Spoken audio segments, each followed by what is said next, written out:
Now, on a less fun note,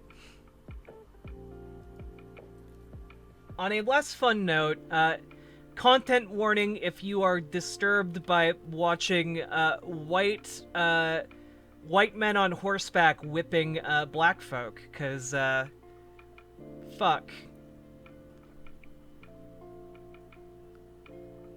Oh yeah, Leah, watching Scotty try and interact with the computer was one of the funniest bits. He's such an underrated piece of the show. Have I seen The Devils? I have not. Alright. New footage shows Border Patrol agents whipping migrants, which, before we even get into that, why? Why are you whipping people? What fucking year is this? What year is this? And I'm gonna continue being really upset about this because the Biden administration's response to this was fucking, we're really sorry we used horses. Like, no, that's not the problem. The problem isn't the horses. The problem is everything else, actually. So, yeah, a trigger warning for that, okay? Yeah, who gave them whips? That's a great question. No.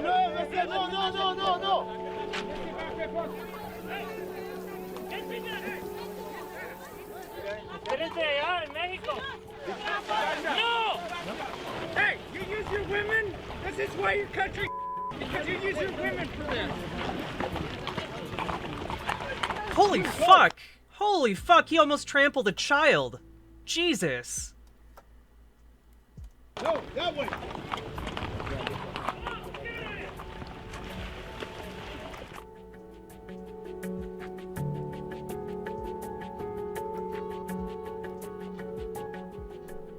Estamos pasando súper mal, la familia le manda plata a nosotros y nosotros no podemos comer, tenemos niños y sin pañales, mira. Ahora tengo que cruzar al lado mexicano con la plata mojada para poder ir a comprar algo para el niño y no tenemos nada ya, no podemos comer. Necesito ayuda con lo que está pasando con nosotros allá, porque tiene muchísimos niños, está llevando solamente los solteros. By the way, we have the ability to house all of these people, to feed all of these people, to make sure they have diapers for their children, to make children to make sure that they have basic necessities, and we're just like, yeah, we'll plop down some porta potties and like take a t-shirt cannon and shoot some tents in there, and yeah, it'll be a-okay. Ted Cruz actually showed up to this and was just like, yeah, you know, these people are invading our country. It's a real shit show. We need to send them back to their country. It's just like, what if we just provided them with a way to live here? Los niños que ha votado, imagínate.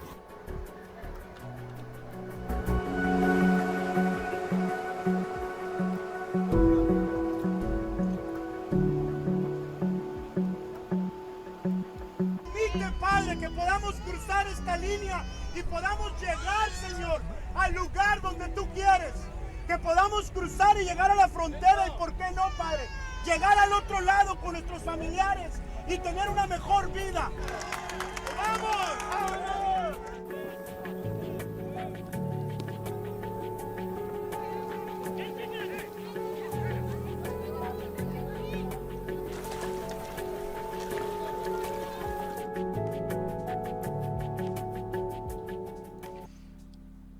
Like,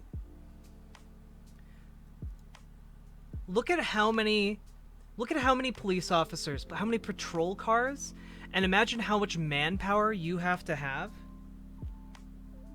You have a little something in your hair. I'm getting it out.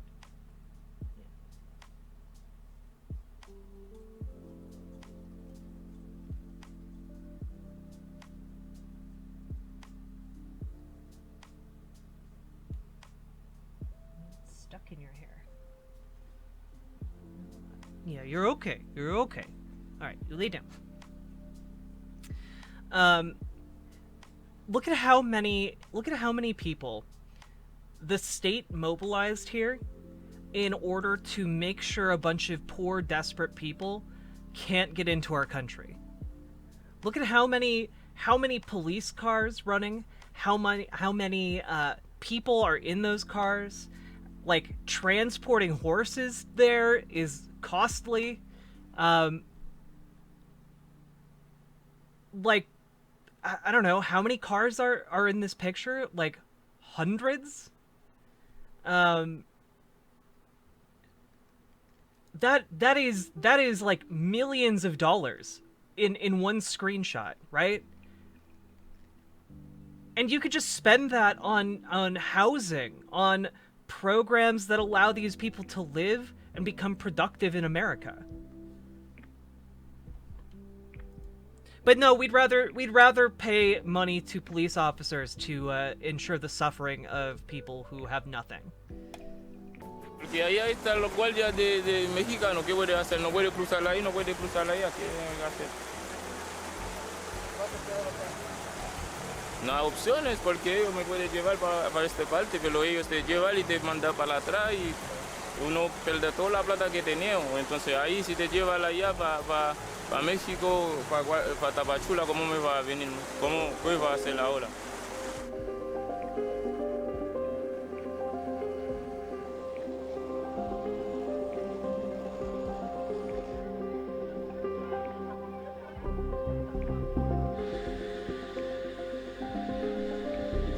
Multiple daily deportation flights. Look, we are running entire airports specifically just to deport people from this country. All of that money could just... We don't have to do that. We could just not fly planes out of the country. We could save ourselves millions upon millions of dollars by just building housing for them and allowing them a place to live where they can get back on their feet and contribute to society. Yeah,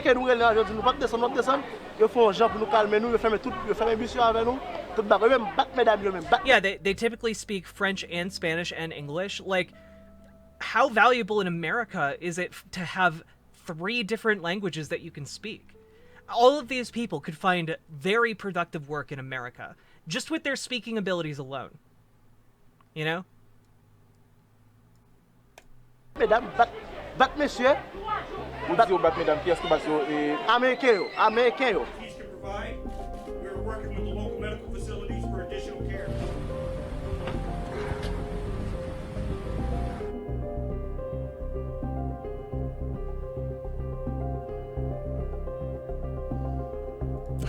I felt like a fucking Nazi. An exporter patrol agent speaks out. That might be... You know what? We're not gonna watch this right now, but I am gonna put this on our list for later. Holy shit.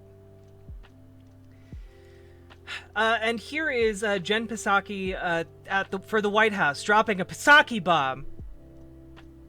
What our role is, and the president has asked his outreach team, members of his national security team, homeland security team to do, is to explain clearly what our policy is and what our policy is not.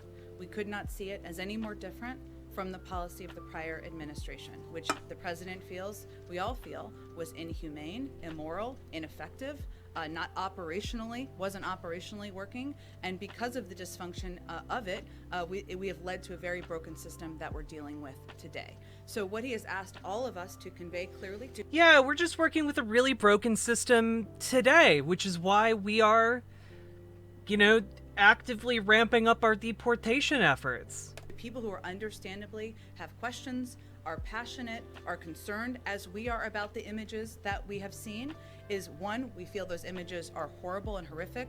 There is an investigation. Actually, Sarah Scorpion, we've gone over this in the past, but one of the things a lot of people don't know is that Nazi concentration camps and death chambers were specifically designed using what Americans had designed for immigration camps in the United States. The United States actually started dousing immigrants with delousing agents whenever they wanted to enter the country that were incredibly toxic. The only change that the Nazis made were essentially just making it more toxic chemicals. Yeah. Oh, and fun fact, I learned this relatively recently. Do you know why Henry Ford was given a medal by Hitler?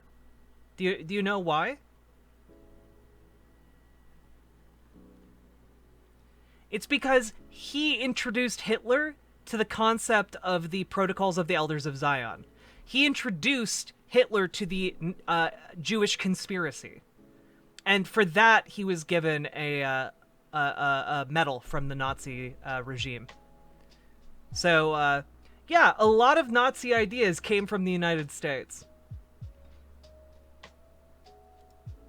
The president certainly supports, overseen by the Department of Homeland Security, which he has conveyed will happen quickly. I can also convey to you that the secretary also conveyed to civil rights leaders earlier this morning that we would no longer be using. Wait, you just learned today that Henry Ford was anti-Semitic?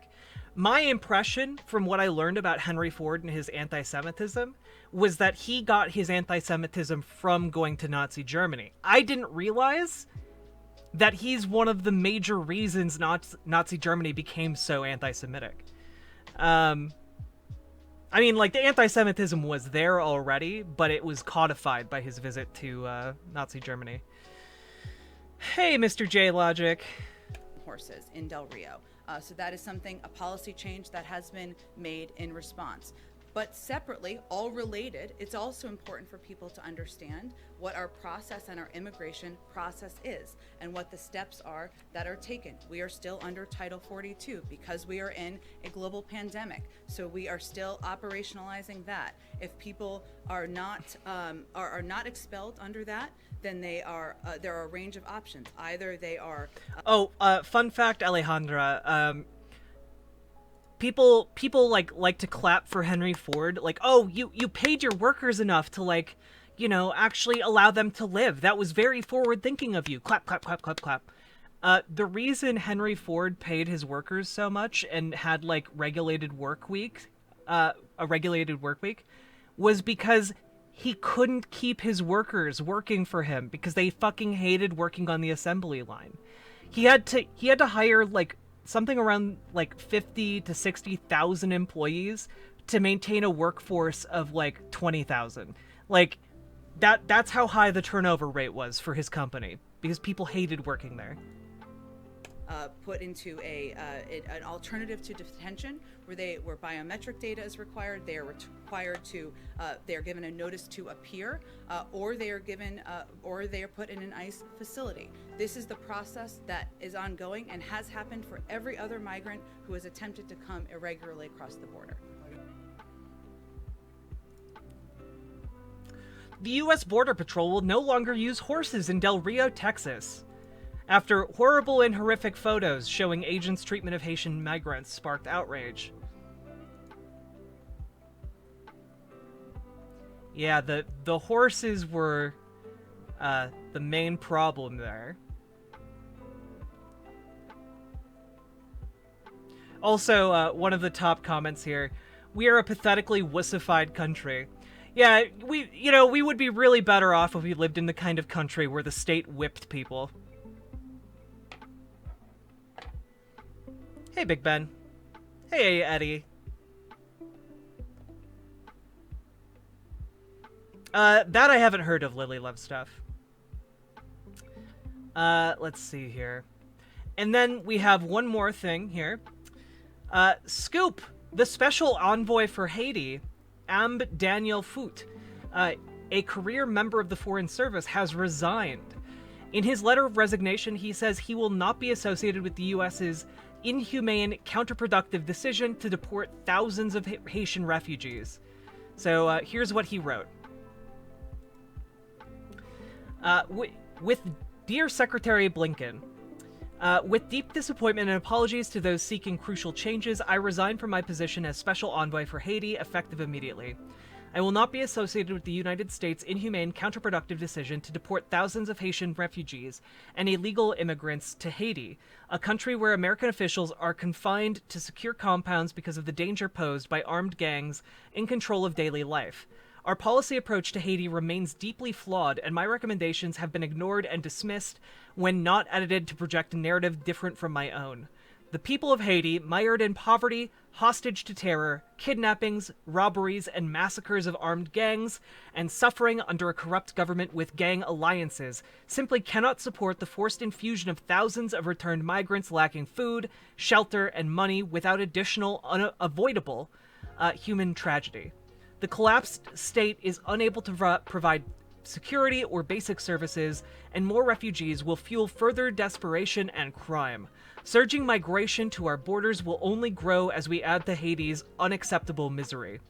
Haitians need immediate assistance to restore the government's ability to neutralize the gangs and restore order through the national police. They need a true agreement across society and political actors with international support to chart a timely path to the democratic selection of their next president and parliament. They need humanitarian assistance, money to deliver COVID vaccines, and so many other things. What our Haitian friends really want and need is the opportunity to chart their own course, without international puppeteering and favored candidates, but with genuine support for that course. I do not believe that Haiti can enjoy stability until her citizens have the dignity of truly choosing their own leaders fairly and acceptably. Last week, the U.S. and other embassies in Port-au-Prince issued another public statement of support for the unelected de facto Prime Minister, Dr. Ariel Henry, as interim leader of Haiti, and have continued to tout his political agreement over another broader, earlier accord shepherded by civil society. The hubris that makes us believe we should pick the winner, again, is impressive. This cycle of international political interventions in Haiti has consistently produced catastrophic results. More negative impacts to Haiti will have calamitous consequences, not only in Haiti, but in the US and our neighbors in the hemisphere. Sincerely, Daniel Foot.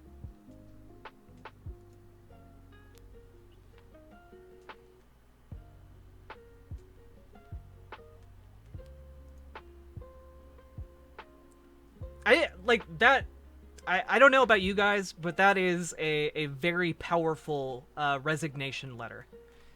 That I think does a really, I mean, as good of a job as you can expect, I suppose, from a foreign, from somebody who works for the U.S. like special envoy service. That does a great job pointing out how the U.S. has a policy of interfering with these countries, and how that results often in terrible, terrible things happening to other people in the world.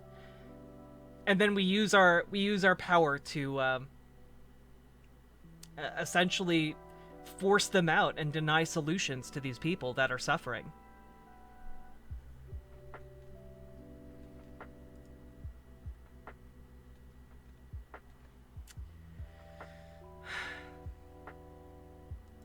And now I guess we'll throw back to this video that I was gonna save for later, but we'll watch it now. I felt like a fucking Nazi. An ex-Border Patrol agent speaks out. So let's hear what they have to say.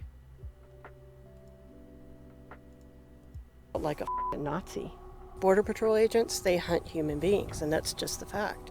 This is Jen Budd, a former senior Border Patrol agent. For years, she was stationed in this mountainous region along the U.S.-Mexico border, capturing migrants who had just crossed. You don't see anybody for miles. It's very easy to be corrupt. Now, she's an immigrant rights activist and one of the agency's most vocal critics. Based. She's speaking out against what she says is a toxic and violent culture within Border Patrol. It's so steep. Gee whiz, who would have thought? I am shocked. In racism and white supremacy and rape culture and brutality. After witnessing how Border Patrol apprehends migrants firsthand, I wanted to learn more about the agency from someone who used to be on the inside. Because of my white face and my blonde hair and my blue eyes, and because of the uniform, I could tell them, shut up. I need to stand up and I need to be on the right side of history.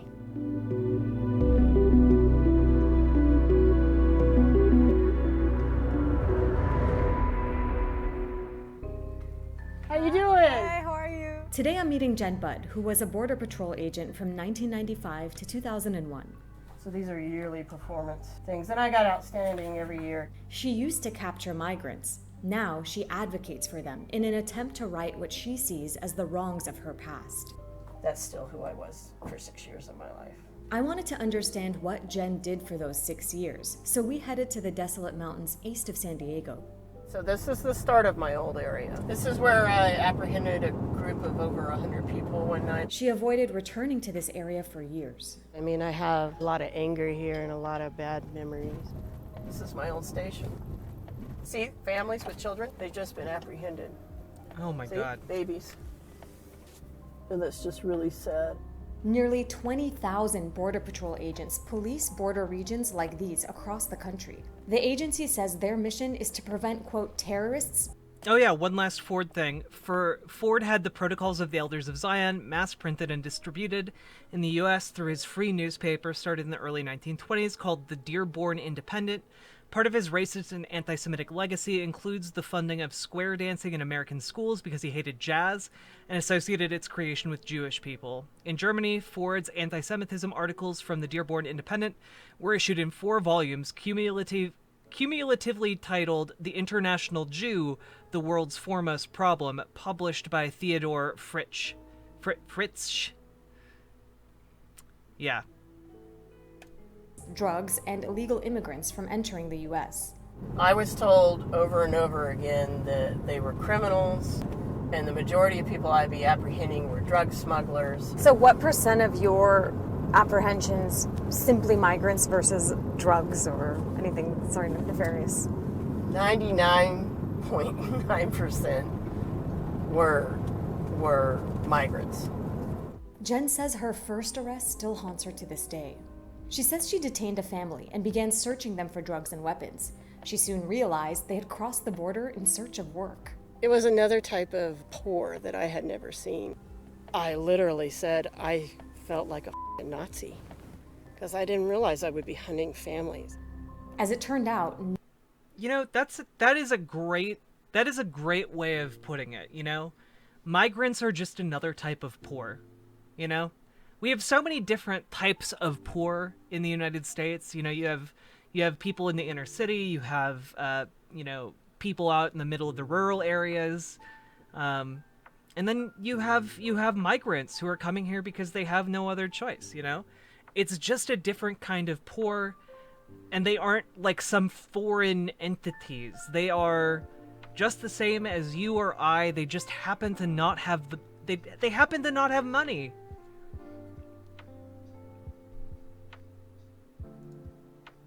nothing about Border Patrol was what she expected. Jen decided to become an agent in the mid-90s after graduating from college. She saw it as an escape out of Alabama, where she lived as a closeted gay woman with an abusive and alcoholic mother. I like the hiking and the outdoors. I love riding horses. And it just seemed like a good fit, though I didn't know anything about, the politics of it or what actually happened out here. Or what she would experience personally. Jen says that in 1995, while training to be an agent, she was raped by a fellow classmate in the academy. Jesus. But she says she didn't report it for fear of retaliation. I can't get fired. I need this job because, my home situation wasn't any good. And this was it. I was putting all my eggs in this Border Patrol basket. From what you saw in your time in the academy and with Border Patrol, is rape culture pervasive? Oh, yeah. Other female agents have reported sexual assault in the Border Patrol. One woman said she was gang raped by several agents at an academy graduation party in what a top agency official called a disgusting sexual predator event.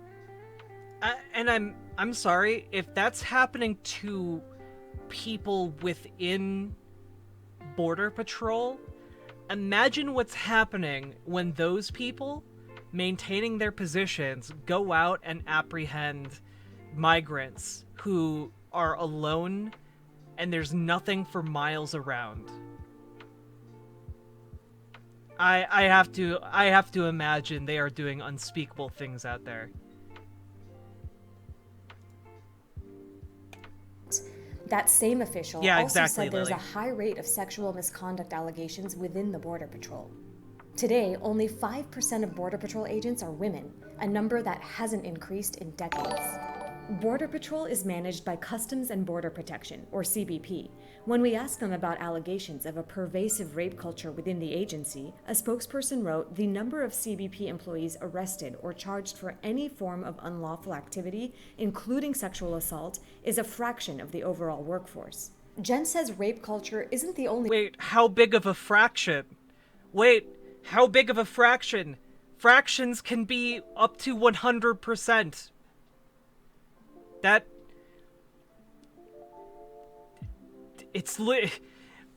Yes, a certain number of our individuals commit crimes. We're not going to tell you what that number is. Only problem plaguing the agency. Border Patrol has always been a racist institution. She's referring to the fact that the Border Patrol was established in 1924, at the height of anti-immigrant legislation in the U.S. True! Based former Border Patrol agent. The entire enforcement of our border has always been fueled by racism in the United States. From the very establishment of the Chinese Exclusion Act, which was basically the first piece of legislation to keep people out of America. Like, it has been explicitly racist. Did y'all talk about Zyklon B yet? I mentioned it a little bit. U.S. Early Border Patrol agents were members of the KKK and the Texas Rangers, a group infamous for vigilante justice and killings of Mexicans. In the decades that followed, reports emerged of Border Patrol agents beating, raping, torturing, and killing migrants. The year Jen became an agent, Human Rights Watch issued a report that said Border Patrol agents were committing serious human rights violations while enjoying virtual impunity for their actions. Agents— Wait. Back that up. Serious human rights violations, including unjustified shootings, aka murder, rape, and beatings. Cool. For their actions. Agents know that nobody's going to believe the migrant's word over a Border Patrol agent's word. True. Jen says that dehumanizing migrants was part of her training. Now, whether they're alive or dead, we call them bodies. We don't call them people. We don't call them human beings. Jesus fuck. Imagine being taught that you are apprehending bodies, not people. That, like... By the way, when I talk about how our policy regarding migrants is a pathway that ultimately ends in, like, a genocidal kind of policy, I do mean it, right? Like, you can see the through line here of how, like, while you detain these bodies, you put the bodies into camps. Well, it's just a short leap and a jump from putting bodies into camps to putting bodies in the ground, you know? On a ride-along with Border Patrol in Texas, we heard agents use this same terminology off camera. If you train Border Patrol agents to see migrants as humans, then they would not be able to arrest the families, and they would not be able to put them in these small cells. You have to see yourself as different, and the people that are crossing this border are tonks. They're less than. What is a tonk? It's the sound that the flashlight makes when a Border Patrol agent hits them in the head with their flashlight. That's terminology that Border Patrol uses? Absolutely. What the fuck? Imagine you so frequently beat somebody or a certain group of people that you just start referring to those people as the sound that you hear when you beat them.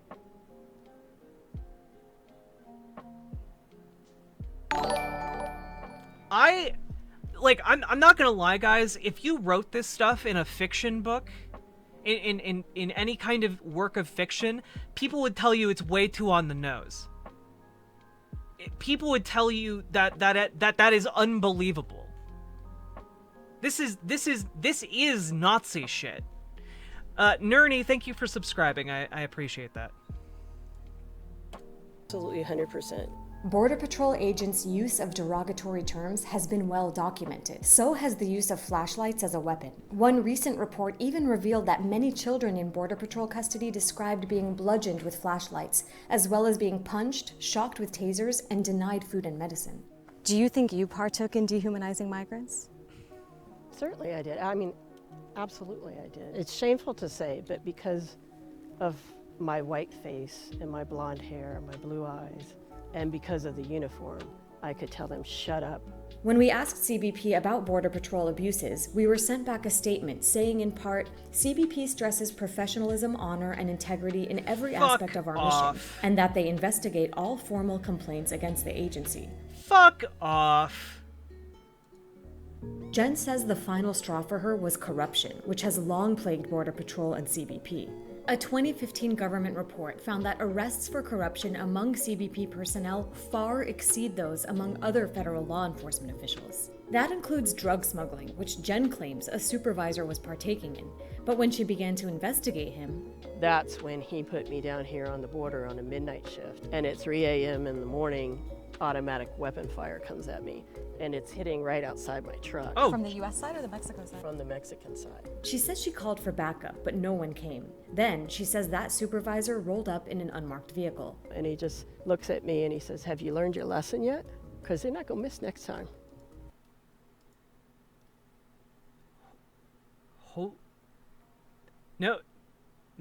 No wonder, like, this lady's brave as fuck. They've already, like, tried to kill her. What the shit? Who was shooting you on the other side? One of his drug dealers. So you believe he orchestrated this? Oh yeah, 100%. Jen says she tried to formally blow the whistle, but another supervisor refused to allow her to. That's when she put in her 2 weeks' notice. When we asked CBP about Jen's... Well, yeah, her own colleagues arranged for an intimidation that could have very easily resulted in her death. Yeah. Allegations, we were referred to the Department of Justice, which was Border Patrol's parent agency at the time of Jen's employment. A DOJ spokesperson declined to comment and told us the agency does not maintain those records. Jen believes that since she left Border Patrol, the culture inside the agency has only gotten worse. In 2019, ProPublica uncovered a private Facebook group made up of almost 10,000 current and former Border Patrol agents. In it, agents posted vulgar and racist comments and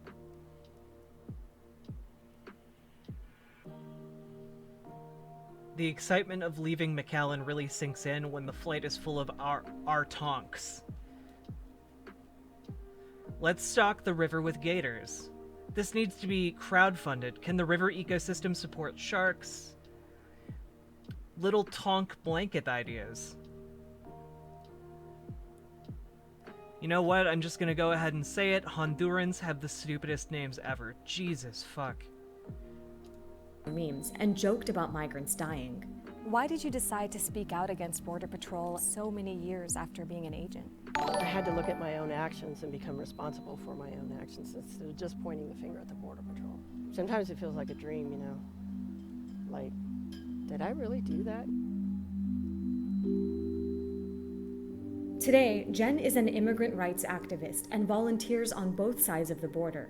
Recently, she's been accompanying asylum seekers in Mexico to their appointments with CBP in the US. She's also appeared on news shows criticizing Border Patrol. The reality of what the Border Patrol culture is far different than what they portray to the outside world. And she keeps her past close to her.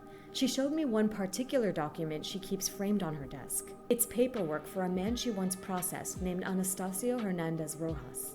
There's my name, Jennifer H. Budd. I processed him. Exactly 11 years to the hour before he was killed by Border Patrol agents. Anastasio was a Mexican father of 5 who had lived in the US for 25 years before he was deported. In 2010, he was detained trying to re-enter the country. This footage obtained by PBS shows that while Anastasio was handcuffed on the ground, at least 8 federal agents, a mix of Border Patrol, CBP, and ICE officers, beat him with batons and tased him. Anastasio arrived at the hospital brain dead and died 3 days later. Holy No agent fuck. has ever been charged in his death. So why did you frame it? To remind me of what I've done. Even though I didn't swing the stick, I didn't throw the punch, I didn't tase him, but I was part of this system that did that. A government investigation found that the officers' actions were in compliance with CBP's use of force. Yeah, you know, it's really you know, the US way to surround like 3 people with 20 officers and beat them until they die. Fucking hell. Force policy. Since Anastasio's death, though, that policy has been updated to state that officers should not use tasers on people who are handcuffed. As for the future... Wow!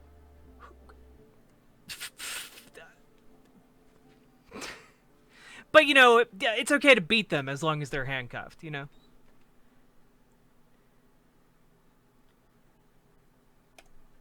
Jen has little hope that Border Patrol can be reformed in any sort of meaningful way. I believe we have to have some law enforcement present in between the ports of entry. But I think the United States Border Patrol, the men and women in green, as we've known it since 1924, which is the same culture that exists today, I honestly think that it needs to be scrapped and started all over again. I don't think it's possible to reform. Abolish Border Patrol and build something better. It. Hey guys, it's Dina, and thanks for watching this video. By the way, abolishing Border Patrol doesn't mean you just don't have a Border Patrol anymore. It just means you remake it into something better, where you have oversight and make sure people aren't fucking beating suspects to death.